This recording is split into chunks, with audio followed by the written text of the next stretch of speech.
yahay gudoomiyaha dhalinyarada deegaanka Jasiira aynu soo wada dhaweyno marka ugu horeyso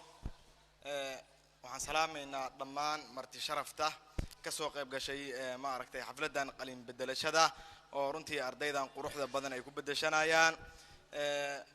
waxaana dadaalka koow ka ahaa maamulka macahadka Imaam al-Bukhari iyo macallimiintiisii waxaan si kaliya laaba ugu hambalyeynaa ardayda ka qalin bedelashada ka qalin jabinaysa macahadka Imaam al-Bukhari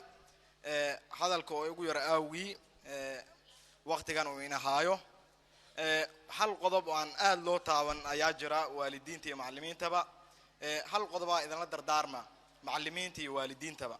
waxaa jira arday ku culustahay fahamka ama xifdinta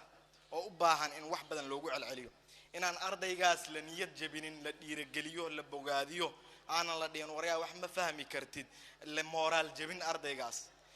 in badan la isku dayo in wax la fahamsiyo